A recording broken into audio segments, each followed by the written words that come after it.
so much for joining us at Secular AZ today.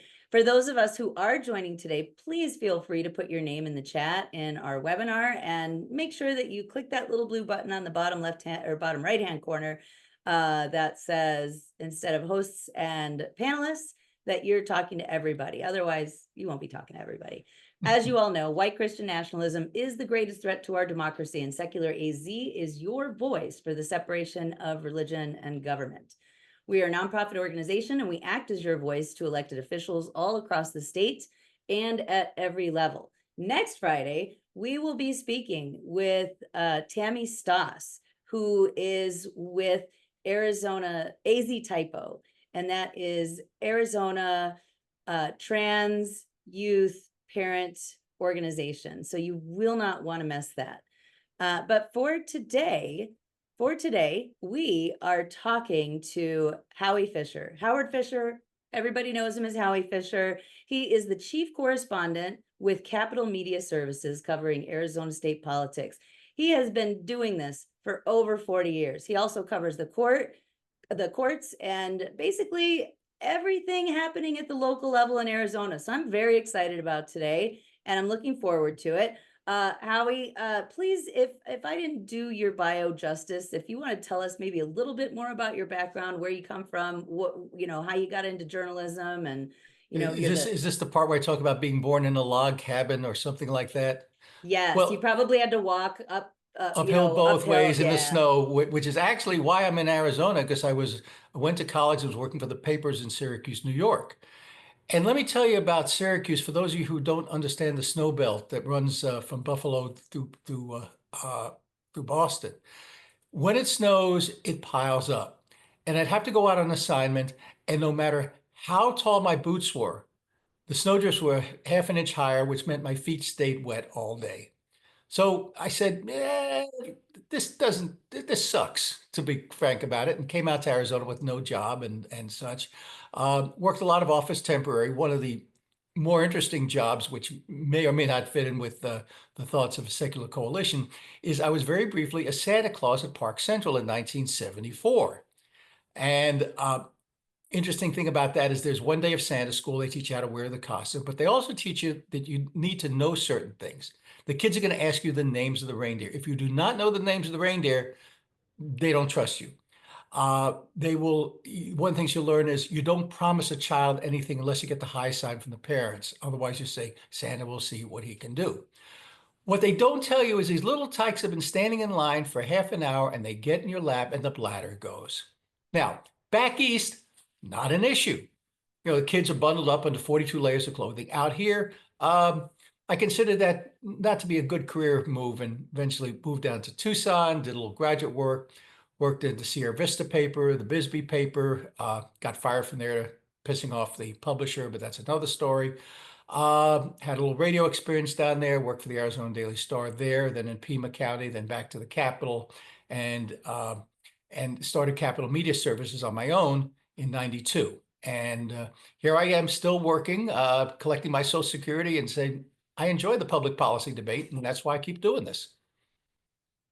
I fear actually that, because I sit here and think about, I don't know how much longer I can do this, but then I think, well, what the hell else are you going to do? Yes.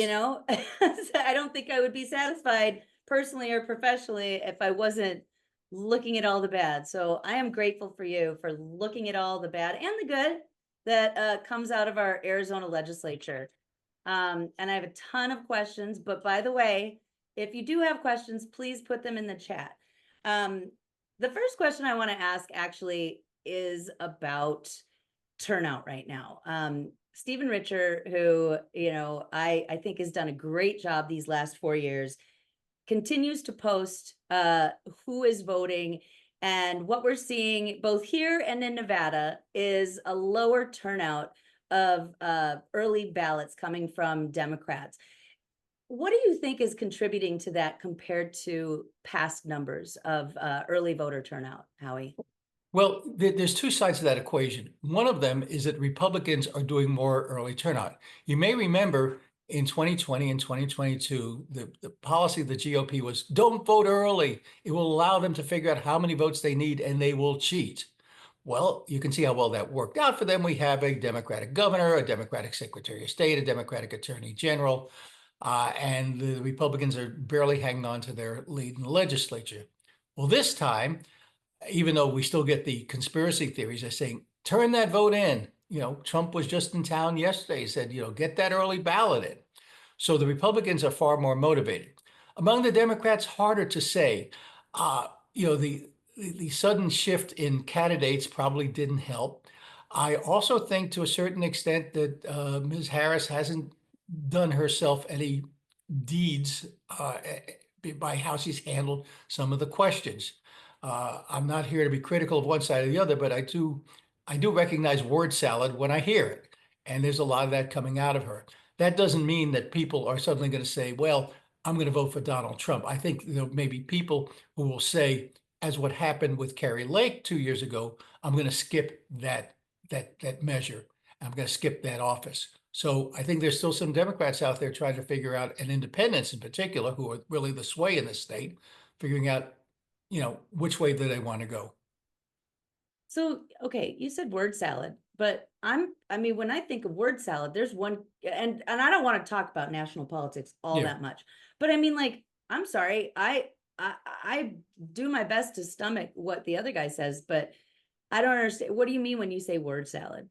I think that, and I'm a guy, and I probably listen differently because I'm looking for the quote that will go in the newspaper, the soundbite that will go on the radio. And sometimes it just seems to be sort of meandering answers. I think she gets there eventually, but I think that what happens is, the gears are running saying, well, what can I say? What won't get me into trouble? Uh, and then, of course, sometimes, to stay just for a moment on national politics, sometimes I think the things that come off in the spur of the moment, I don't think she understands. For example, the person who yelled out, Jesus is Lord, and she said, well, you're at the wrong rally. I know what she was trying to say, but I also know how it came across to certain people. So I think she's trying to be extra careful, which is part of the reason that on some of the interviews she's done on CNN and elsewhere, it's been trickier for her to espouse a position. I'm for lower prices. Well, good, that's nice. How are you going to do that? I'm for more homes. How are you going to do that? I'm for lower tariffs. Again, I think some of the specificity, some of it is the medium she's talking in. She doesn't do press conferences, and I think that becomes an issue because I think folks are saying, "Okay, that's all very nice. I'm going to exercise price controls." Well, personally, having seen price controls, I don't know if they work. I think they cause shortages, but that is a discussion for yet a whole nother lunchtime thing. Yeah. Do you think they're being held to a different standard in the media? I think I think at one point they were. I think what the media is sort of figuring out is, we keep pointing out what Trump says. Hitler's a great guy. Uh, I like dictatorial powers. We're going to go after the enemy from within. I think the media is going after him. I think the issue becomes that there are so many people who are already in the Trump camp. You remember, this is a guy who said, I could walk out on Fifth Avenue and kill somebody and people would still vote for me. And I think that's that's the essence of the problem. We can keep reporting what he says. He took another shot just yesterday at reporters as being part of the enemy of the people. I'll get myself a new badge to wear over here about being an enemy of the people, I guess. But we're trying to tell people what folks are saying, and sometimes when you let them do it in their own words, I think that Ms. Harris is not as polished, certainly as Mr. Trump. It's the same thing that's happening at the U.S. Senate race. I think Carrie Lake is very polished. Years of being a TV newsreader will do that for you. I think Rubin is not quite as polished. I think obviously what we saw in the debate is she just kept talking over him, and I think that turned some people off. But she kept saying, "I'm going to get my point out," and Rubin just sort of, he cast his eyes down and said, basically, are you done? Uh, what are the relative merits of that? I don't know, but I shouldn't. Style is not everything, but style is something. The classic case. Now I'm showing my age. 1960 debate between John Kennedy and Richard Nixon. Fact is, the people who listened on the radio thought that Richard Nixon won. The people who watched on TV thought John Kennedy won. That tells you something about television and how people have to have an image and have to look right, if for lack of a better word. So, okay, I want to go, so going back to, the rhetoric that's coming out of both of these campaigns. So last cycle in 2022, we saw the most extreme candidates lose their races. And I'm thinking of like Abe Hamadeh, I think Blake Masters was another one, Carrie Lake. This year in the primary, the most radical and extreme candidates won, except for maybe Justine Wadsack.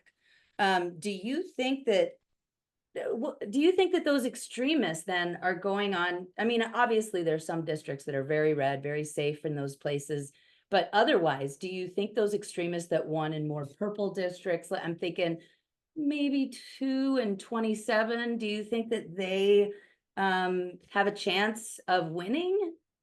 Well, the the split districts is tricky. It's going to be turnout. Which side gets their people to the polls?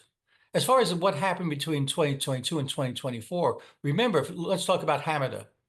He was in like a six-way race with people like Blake Masters, people like Trent Franks, who you may remember got in trouble for asking a staffer to have his baby a number of years ago. People like Ben Toma, who is the quote unquote establishment candidate. And they split it so many ways that Hamada walked in. Now, I'd be hard pressed to believe that somehow, that the Democrat in that district is going to beat someone like Hamada. It's just simply the voter edge. There may be a closer issue between Amish Shah and David Schweikert. While that's a Republican district, Amish, I think, talk about being better on his feet. I think he's good at that. He's also got money. He's on the TV, which is really interesting. That he can even find a spot to get a commercial in. God help me, every time you turn on the TV, it's just I just want to scream or throw something at it, but I can't afford a new TV.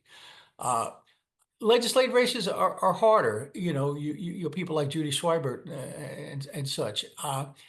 It's going to turn out. Now, you've got some really funny ones like Shauna Bolick. Now, what's working sort of against her, curiously enough, is she was one of the Republicans who did vote to repeal the 1864 abortion law. But at the same time, there are all sorts of issues out there, not about her, but about her husband, Clint, and his vote, of course, to uphold the 1864 law.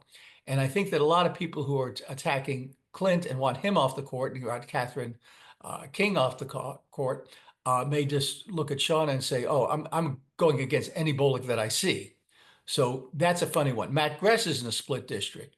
Matt Gress, curiously enough, also, again, being in a split district, was the other Republican who voted to overturn the 1864 law. He's got a lot of money, but that's a funny district. It's all going to come down to who turns out. We'll start being able to parse the early voting, perhaps by precinct, somewhere between now and November 5th. But it's all going to come down to turnout. We'll start seeing those vote heat maps, after November 5th in terms of, where the votes are still to be counted. Uh, as much as people are complaining, well, we won't know for up to 2 weeks.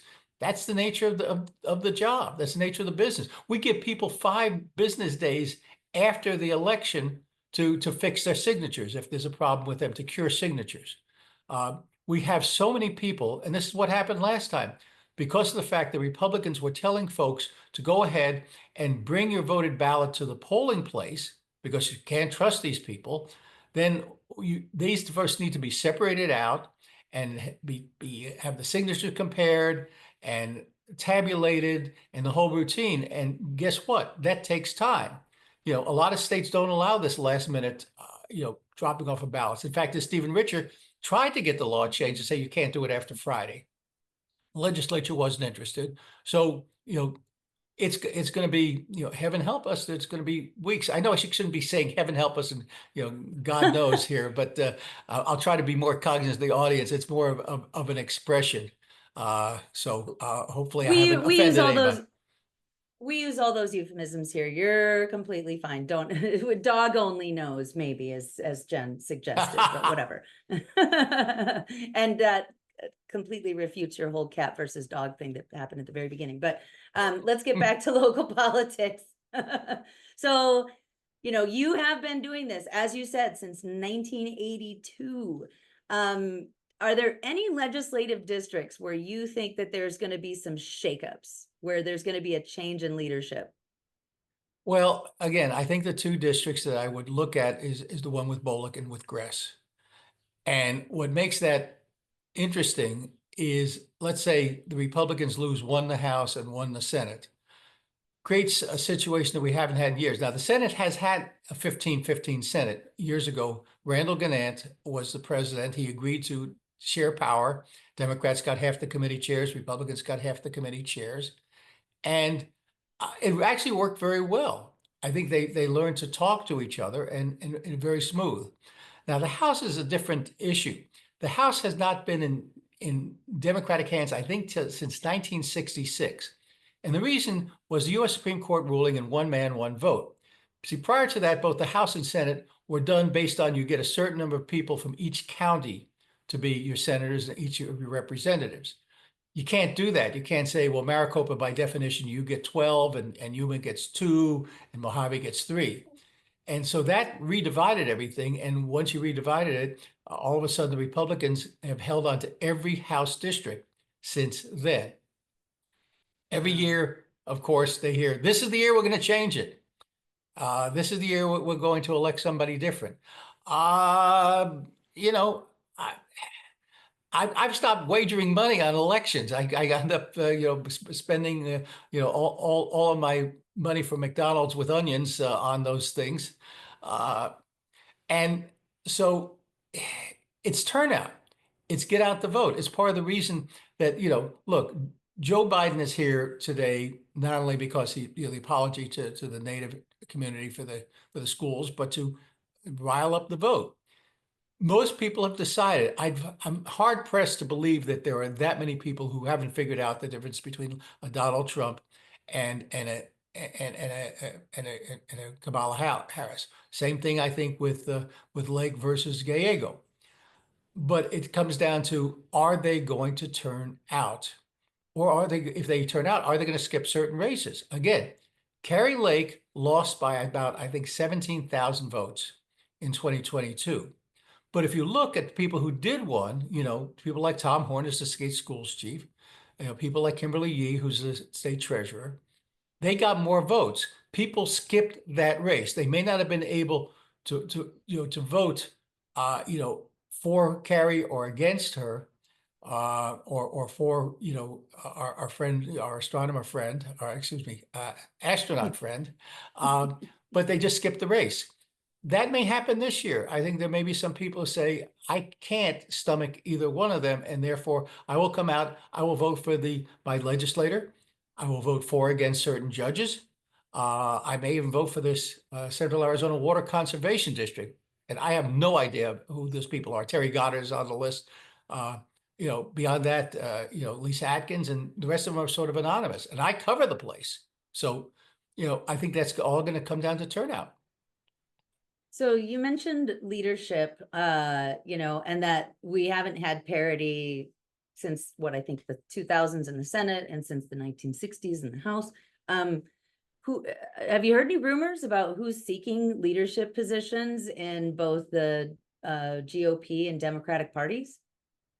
Well, I think the Democrats are still trying to figure out, can we get there? The Republicans, you've got Warren Peterson, who's the Senate president. I think that David Gowan, who's Sierra Vista senator, I think he'd like the slot.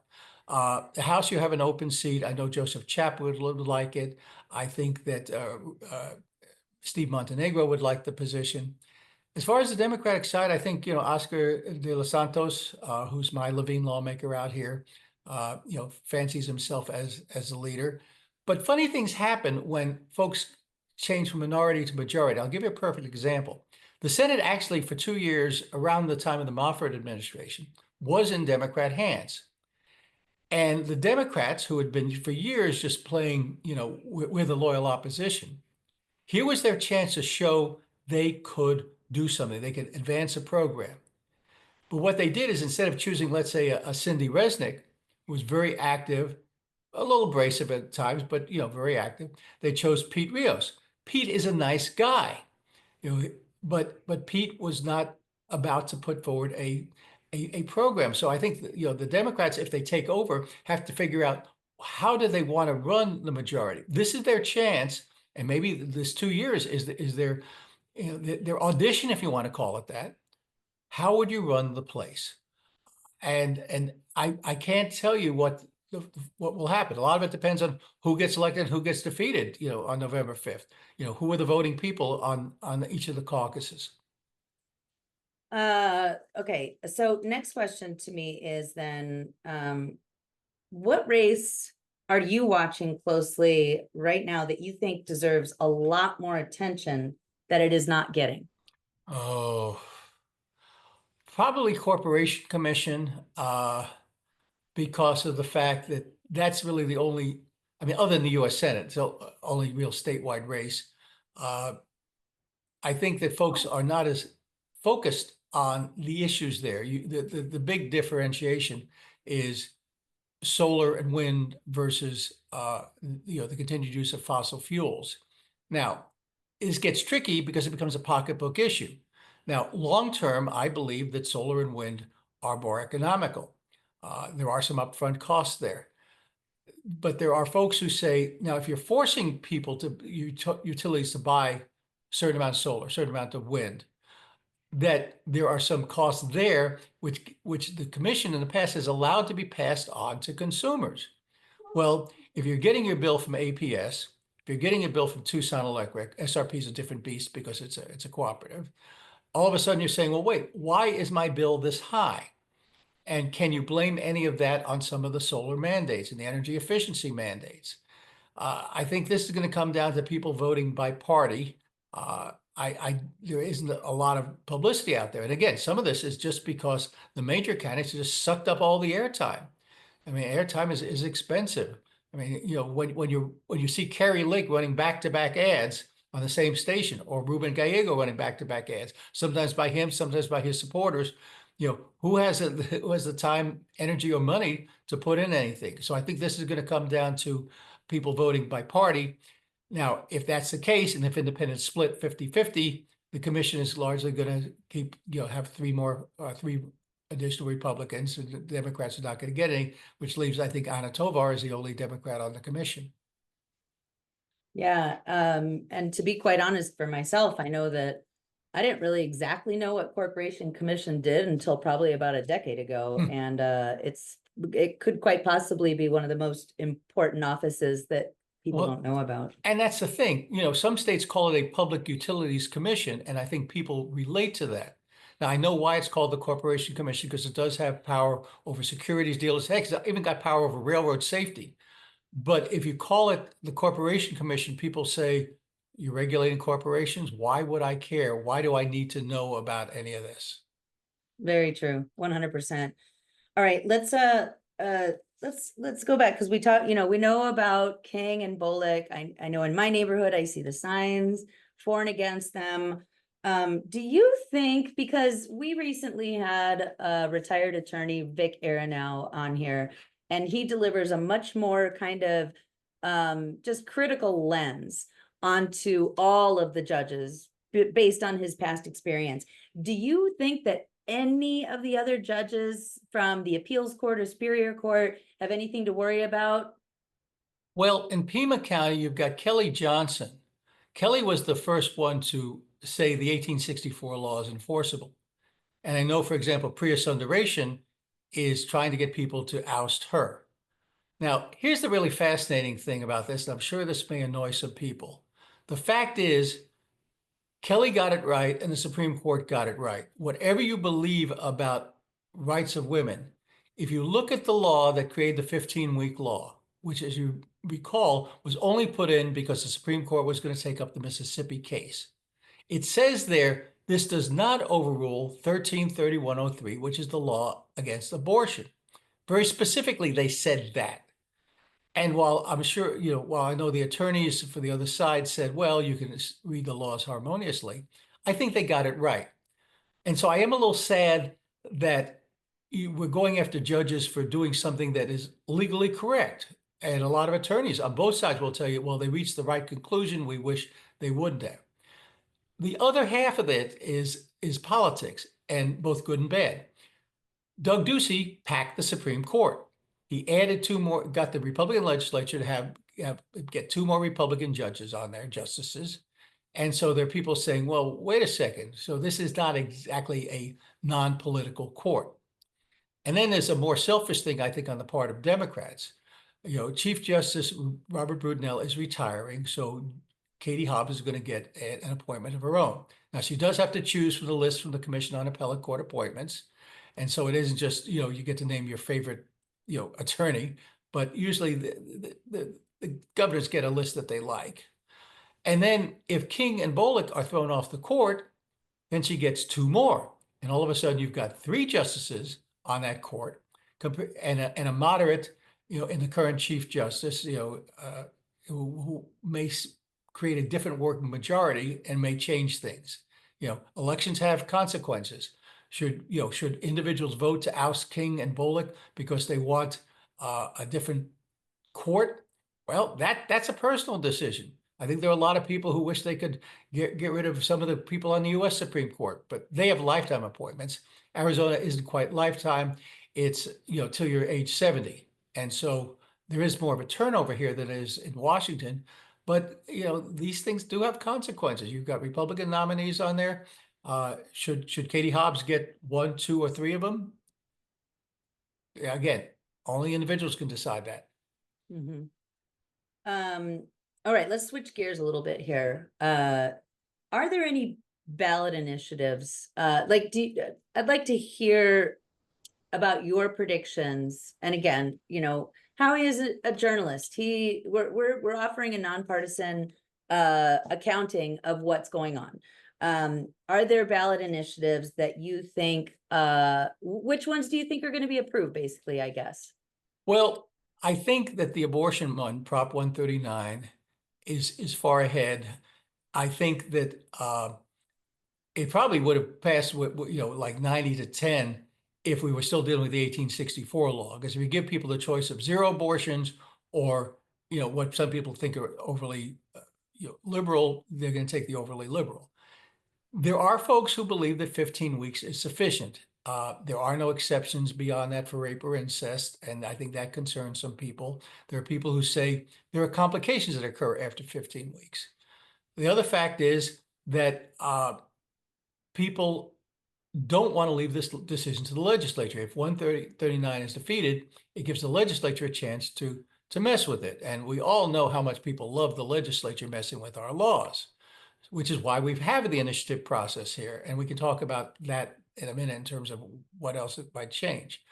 And so I think that that's probably a shoo-in. Now, there are two related ones, 133 and 140. 133 would outlaw nonpartisan primaries. 140 would create nonpartisan primaries, and with the option of ranked choice voting for the general election. Truthfully, I think people like the idea of nonpartisan primaries. I mean, that's most cities. Only Tucson has a partisan system. School boards are nonpartisan, and I think people are familiar with them. I think the place where the sponsors screwed up was adding that option of ranked choice voting for the general election. Instead of saying just the top 2 people, whether both Democrats, vegetarians, Republicans, whatever, advance to the general, they say up to 5 can advance, and the legislature, if they want that, would set up a system of ranked choice voting. Now, in some ways, I understand why ranked choice voting makes sense. That you go through several rounds. The person at the bottom drops off if nobody gets 50%. You retally them. But I think when people are confused by stuff, they vote no. So I think that one's problematic. So yeah, again, that's a personal choice. You've got Prop, I think it's 314, which is the border security measure, which is a conglomeration of things about documentation for benefits and documentation, false documentation to get a job, some stuff on fentanyl. But what it really is Texas's SB4 that says if police see somebody or have reason to believe somebody crossed the border on the port of entry, they have the right to arrest them. Now, as you know, SB4 is on hold because the federal courts have said, excuse me, this is not the state's job to do. And so If that passes, which I think it will, because of the fact that people are just frustrated with the border. I mean, look at the national advertising on this. I think they say, look, almost anything we do can be better. There are obviously folks who are concerned about racial profiling. This is son of Senate Bill 1070. I don't think it's quite Senate Bill 1070, but I think that there are concerns about profiling that people are more likely to be stopped for driving while brown, if you will. Mhm. You've got another measure on the ballot that deals with it, making it harder to get initiatives even on the ballot.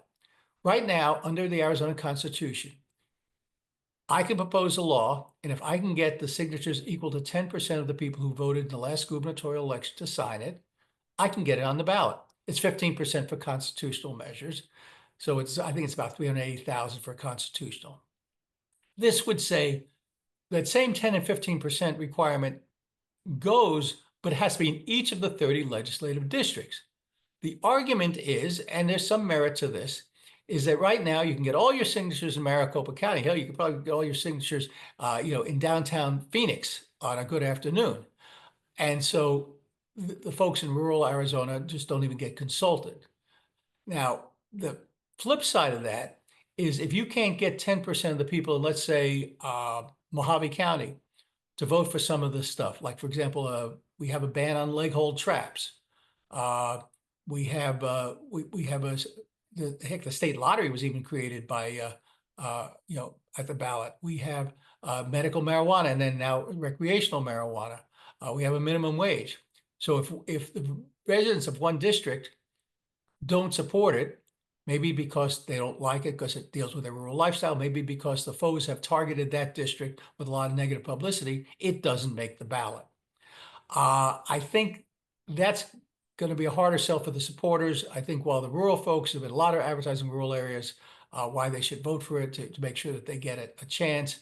I think the plain fact is this still has to pass with a majority of votes. Guess what? 70% of the registered voters live in Maricopa County.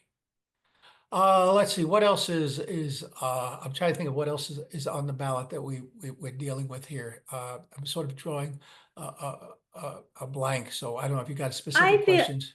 I feel like if like I think we all remember what we remember for a reason, and so I feel like that satisfies the Oh, question. one more. Okay, now let's sort of backspace half a space. You talk about King and Bolick.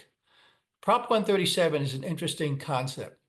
If you live in Maricopa County, you look at the back of your ballot and there are like 50, 60 judges that have to go down and to retain them under the system that they get 4-year terms after being appointed by the governor, and you retain or reject them. Fact is, probably most of them are doing a fine job. And the premise behind Prop 137 is unless you get into trouble, you have a personal bankruptcy, you're found to not be performing, guilty of a felony, you shouldn't have to be on the ballot every 4 years. And there's a certain amount of sense to that. Where they went wrong, I believe, is they making the measure retroactive. And here's why that's important. What it means is you could vote to say, I do not want King or Bolick retained for another 6 years, which is what it is for the Supreme Court of Appeals. If Prop 137 passes, it is retroactive to several days before the November 5th election, which means they get to keep their jobs even if they've been voted out of office.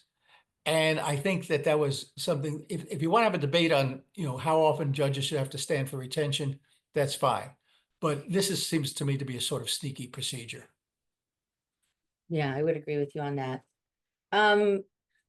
Do you follow school board or city council races in your work? Not very much. Part of it is, if you want to call it bandwidth, uh, I've got, not just state government, meaning the governor, the legislature, corporation commission and such, but what I've also got is litigation. And much of it, unfortunately, pertains to election, right? Right now, there's a fight going on between the Secretary of State and Pinal County about whether they have to have vote centers. Most of the other counties have vote centers. You can go to any polling place and they can print out a ballot for wherever you live. Pinal County has said, we don't want to do that.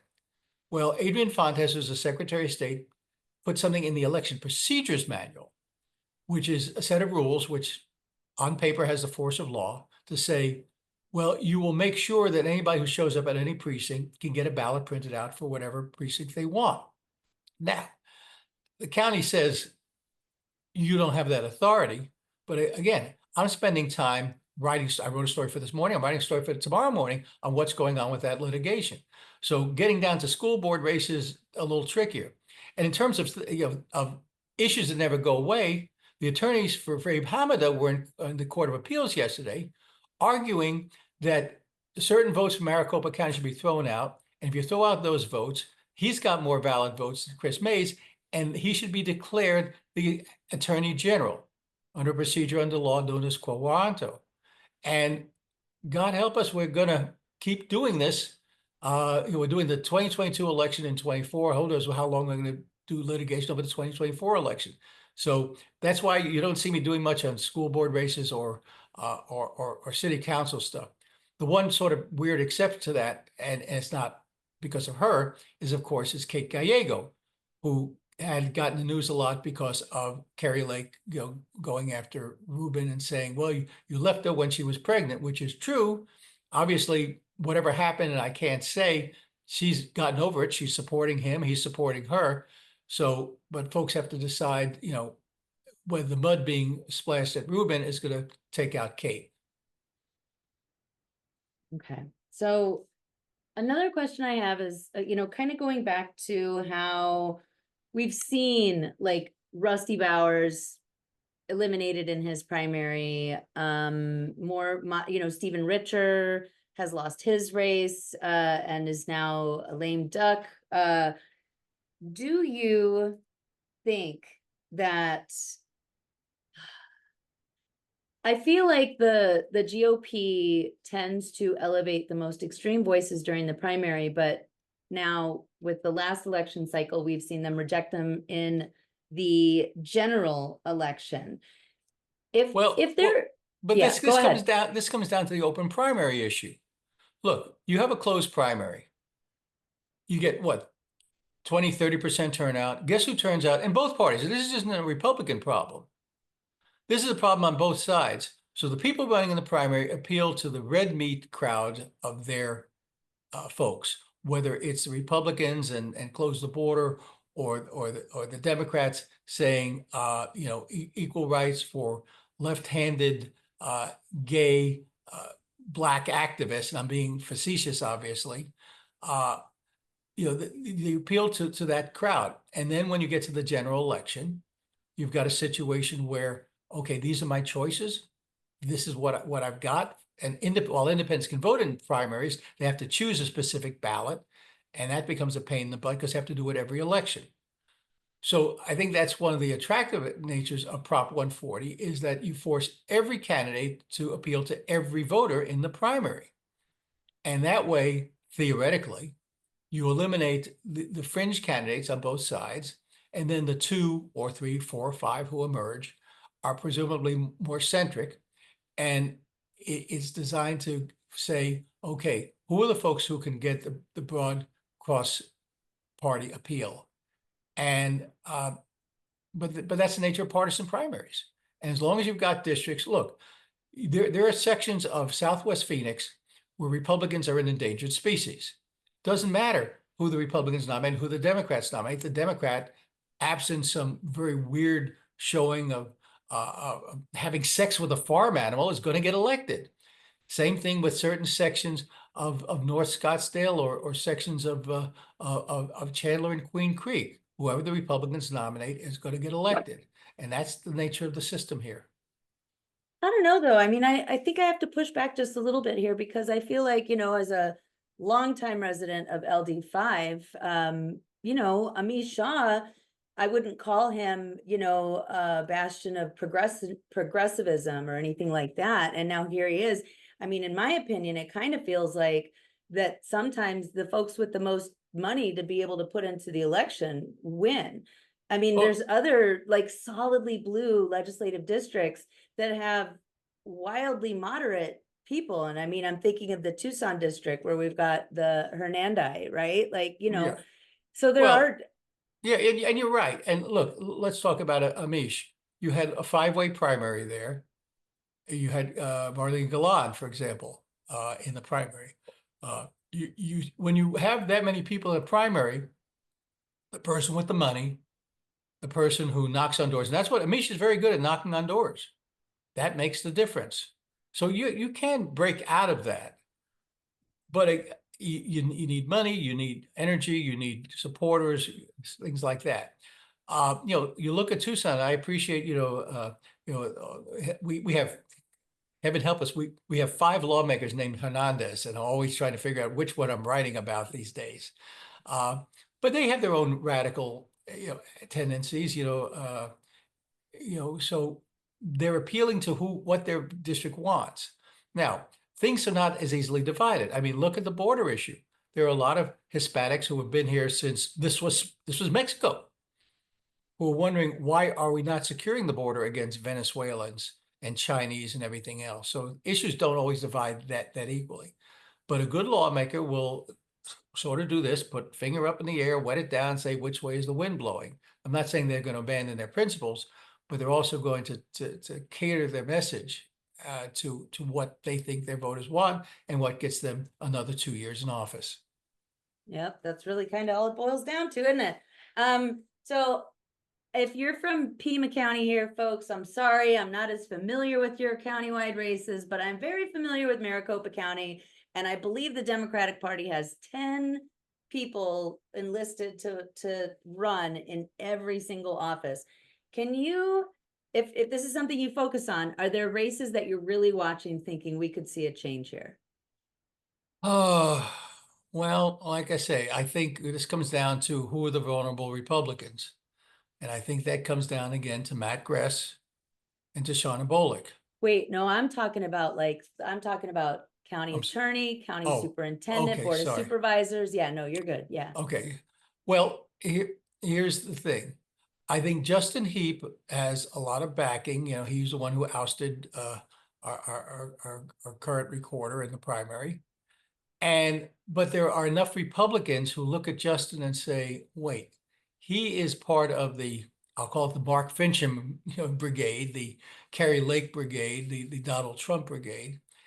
And there are a lot of people who are fearful of what he might do in that situation.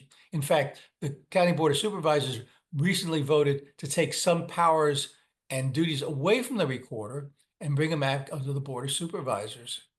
And so there are Republicans who say, I don't think so. Now, Heap has name ID, but I think he could be vulnerable. Supervisor races, I don't know. I think that kind of breaks down almost by party registration. I don't see any great surprises there. The rest of them, the assessor, the county school superintendent. I mean, none of these have gotten the same high profile as has been the county recorder's race, and they got that profile again, when Heap won his primary. So I think that he's the one to watch to see what do the voters want to do. I think the supervisors would rather have anybody but Justin Heap there. How much are they willing to say, both out front and covertly to their constituents, please do not elect this man?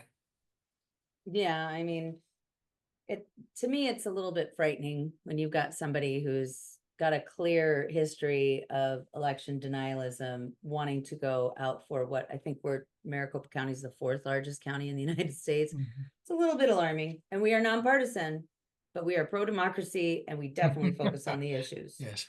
Thank you for that disclaimer. Yes. So, I'm hearing an awful lot. This is I think kind of a two-parter, because man, every day I am bombarded by polls, oftentimes with wildly different outcomes for this election. It's enough, I think, to drive most of us a little bit crazy, and we're all on pins and needles for the next 11, 10 days, wherever we're at. Is there any polling that we can really trust, Howie?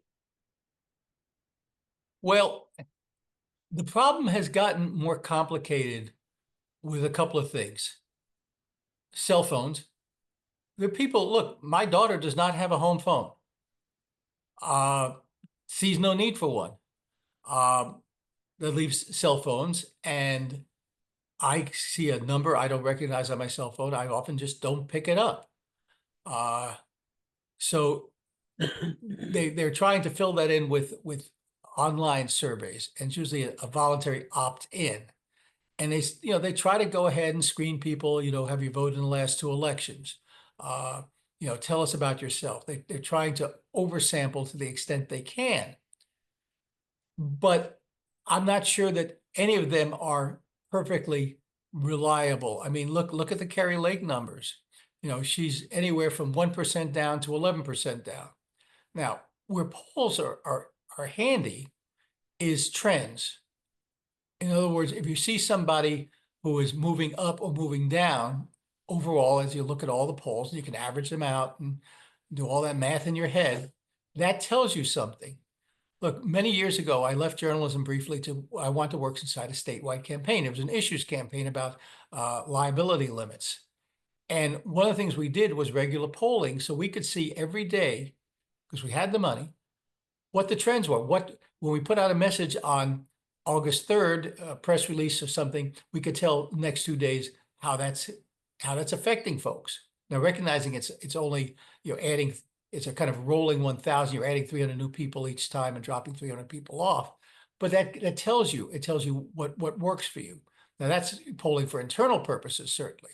As far as polling for the rest of us in terms of what it means, I also think folks lie to pollsters. Evan Meekum was not going to get nominated for governor back in 1986, if you believe the polls. I think he also told his people just lie to pollsters.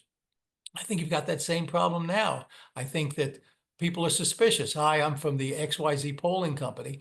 I don't know, whether they're legitimate. I don't know whether it's a push poll. I don't know whether it's somebody trying to sell me something. So the polls can be useful. The greater sampling you do, both in terms of phones and computers and everything else, and to the extent that you can find the likely voters, the people who voted 2 years ago or 4 years ago, that's helpful. But I'm not betting any money on the outcome. Like I say, I think based on the margins I see, I think that Ruben Gallego is going to get another term. Based on the margins I see, I think Prop 139 is going to pass. The rest of it, it's your guess is as good as mine. Well, that surely isn't comforting very much there, Howie. Well, but it comes down to, I know this is cliched. The only poll that counts is the one on election day. See, you've got Kerry Lake still saying, well, the polling that was done and the exit polling that was done showed that I won.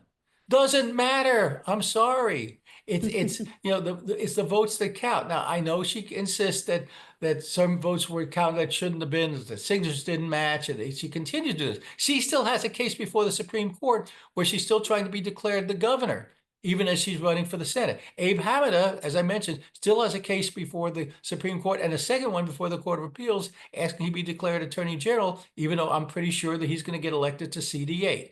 Now, you tell me how that makes sense. Yeah, for real. There's a question that's coming in from the audience right now, and this is from Claudette. And she says, I keep hearing that Trump is a Trojan horse who will actually be replaced by Vance. Is that reasonable? I would tend to doubt it. Now, could Trump drop dead? Look, Donald Trump look at the man's ego. Donald Trump is not in there to get elected and then be shunted aside a la a Joe Biden. And we can talk about that, forever. Donald Trump likes the power, likes the position, loved being the president for 4 years, thinks that if he can get a Republican U.S. House, a Republican Senate, he can do a lot of things. Whether that's damage or advancing depends on your political philosophy. I have a hard time believing that. Now, remember also that Trump chose his vice presidential candidate based not even so much on what he thought. Remember, J.D. Vance, take a look at the comments he made about Trump, in terms of being a little Hitler and such. But J.D. Vance is loyal to a fault. And I think J.D. Vance is also figuring, if I get in here now, or even if I don't get in, I've raised my national profile. And so 4 years from now, no matter who's president, I have a reasonable chance. So I think that's what that's all about. I don't see Donald Trump saying, "Oh, I'm just being put in here as a caretaker." All right. And again, I know that you're a journalist and you have integrity to not take any sides, but something that we talk about here at Secular AZ is the effect of white Christian nationalism on our political um, theater, that because it is just theater. So can you discuss the effect of Christian nationalism on these races? Do you see it as a threat? Well, I certainly think so. I think that, look, the word threat is maybe a little loaded, but it has an effect. When you see Trump tweeting out pictures of surrounded by 30 pastors praying over him, uh, never mind his own personal life and some of these people. So how can you, I mean, look, I've been in journalism now since 71. In all my life, I never thought you could get elected president if you're quoted and you have the audio saying you can grab somebody by the pussy. What can I tell you? Everything has changed in terms of what's acceptable in journalism. It's not just, we talk about Christian nationalism, but also understand at a more local level, it's not just Christianity. I mean, there are communities back east with Hasidic Jews who are turning around the education system. There are people who believe that the role of religion is to guide government. And we see a lot of it as Christian nationalism here. We've seen in terms of some of the things that are passed, some of this is within the LDS church. Now, the mainstream Christians don't consider LDS to be Christians, and that's a whole another philosophical argument there. But there are people who say, the Bible tells us this is the way, and therefore, we should have government reflected. It's the kingdom of heaven on earth. Uh, the Bible, and again, I'm not saying use the Bible as a religious book. Look, every society has rules, whether it's the do unto others as you would have them do unto you. Do not kill, do not steal, and such. Are some of them repeated in the Ten Commandments in the Bible? Yeah. So it's hard to just separate out and say that there's no guidance, if you want to call it that. I think where it becomes tricky is the issue of, at what point are you starting to say, well, my beliefs, I mean, I think you have a fairly universal belief that you should not kill and not steal. Again, my guess. Now, is abortion killing? I'm not enough of a philosopher, scientist, priest, minister, or whatever to say at what point when the sperm meets the egg versus at 8 months and 22 days, that is a human being. I can't tell you that. That's why you have legislators, guided by the courts, guided by what the Constitution says, which of course is, as we all know, is not necessarily fixed because, 1973, the U.S. Supreme Court concluded there's an inherent constitutional right to privacy and therefore a right to terminate a pregnancy. That got overturned 2 years ago.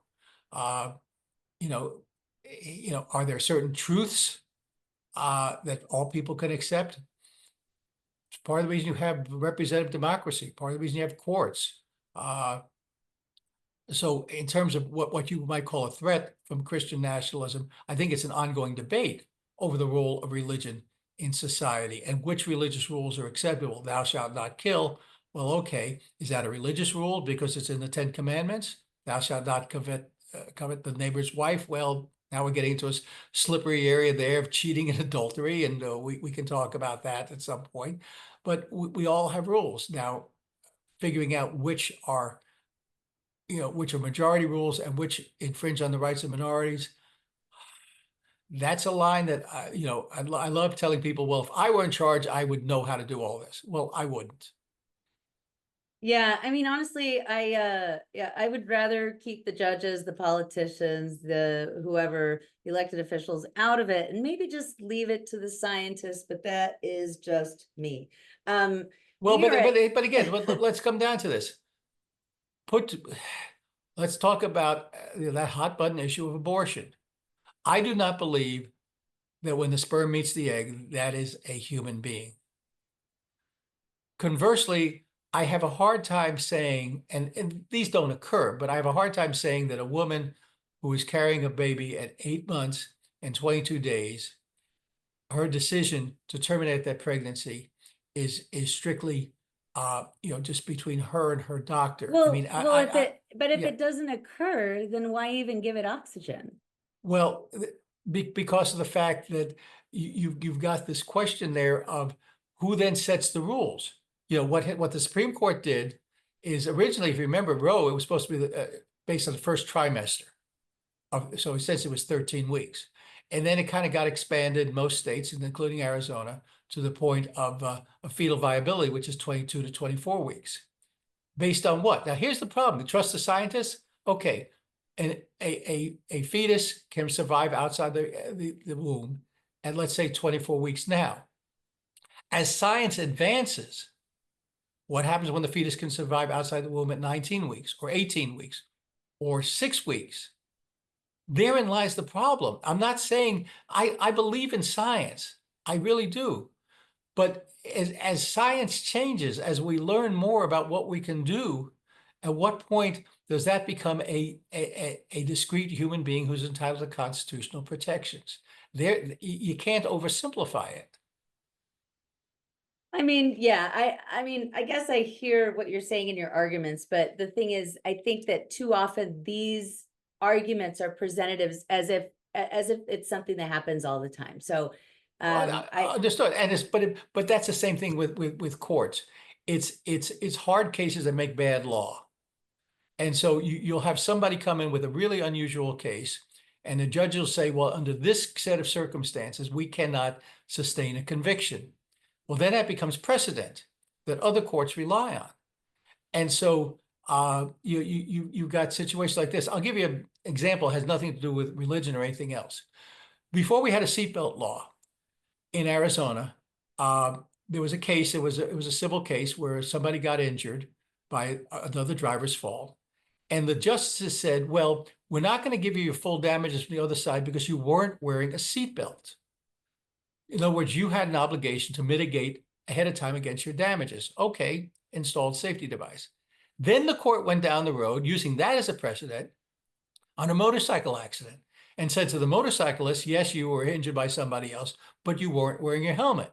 Now, we don't have a helmet law, and a helmet is not an installed safety device. In fact, I ran into Justice Stanley Feldman after issuing that, and I said, Your Honor, where does this go? Let's say I buy a Volkswagen instead of a Cadillac, and I'm injured by a large truck. Should my damages be reduced to what it would have been had I bought a safer car? That's the problem with precedents, is that these individual cases all build up. And so it's fine to say, well, that doesn't happen that often. It doesn't happen at all. It's rare, but those become the precedents. And we are a nation not of law, but we're a nation of judicial precedents. And that's the fear that we're taking some individual cases and we're trying to extrapolate out to broader issues. And that scares me. All right. Well, I mean, yeah, I hear what you're saying, and the chat is very lively. I will tell you that much. It is 1 o'clock though, so I want to honor everybody's time, and I certainly don't want to go down the path. One thing that I would like, normally I actually end on a bit of hope, but I'm gonna just actually go ahead and ask you, because there have been promises from some voters that there will be a civil war if the election does not go a certain way. Do you think that we will see political violence after Election Day this year? I think it's a very real possibility. I mean, look at the 2020 race. Did you see the people outside the Maricopa County Recorder's office uh, who were there? People who were armed, people who were wearing, flak jackets and such. You saw January 6th. I mean, I know people say, oh, it was just a quiet little group of tourists running through the place. Well, yeah, there's some shots of that, but there's also some shots of Capitol Police officers, being squeezed and being beaten with sticks. I think there are people who believe that whatever the source is, whether they believe it's God or their human rights or anything calling on them, that they have an obligation to speak out. I think that's a very real possibility on that. It's part of the reason I think that, Trump is saying, make his win too big to rig, so that if it's not close, that's fine. I think it needs to be the same on the other way. If somehow Harris were to win by 5 points, I think it'd be much harder for folks to say, well, somebody cheated. But when you have these elections coming down to Abe Hamida winning by 200, losing by 280 votes, that's the stuff that causes, confusion. That's the stuff that causes people to say, I don't trust the system. And then the question is, do they take up arms? It scares the hell out of me. But, all I can do is tell people, here's why it takes 2 weeks to count for a vote. There is no conspiracy here. And hopefully somebody's listening. Somebody's reading my copy somewhere. Well, I think a lot of our viewers are, and like I said, we've got people who may disagree with some of your takes, but people who very much appreciate your takes. Is there anything in this election cycle, Howie Fischer, that gives you hope? And what is it? Well, the more turnout gives me hope, because the more people who turn out, you know, I realize that's more people who say, well, my vote was ignored or something like that, but it's involvement. I think the media is doing the best job it can on both sides. I think that they're trying to be fair. They're trying not to do this fake equalization. Well, we gave Trump 4 paragraphs, so therefore we got to give Harris 4 paragraphs. That they're trying to do what they can. I have to believe that what I do as a reporter makes a difference. I wouldn't keep doing this. Like I say, I started this in 71. I'm a dinosaur here, but I keep doing this because I enjoy the public policy, but B, I have to believe that what I do and what my colleagues do makes a difference. And that's the best I can hope for. Well, I, for one, am grateful to you and your decades-long portfolio of work. Folks on here agree or disagree with your takes, but I, for one, am grateful that you provide your takes for the people of Arizona and have done so consistently for over 50 decades. My goodness, I won't tell you what year I was born, but it was Please 19. Okay, I won't. But thank you for the work that you do. Thank you to the folks here who consistently come to these, and I hope that with the next 10, 11 days that we got going on, that y'all practice some self-care and that you get out there and find a cause that you believe in. So with that, everybody, I hope you have a wonderful weekend.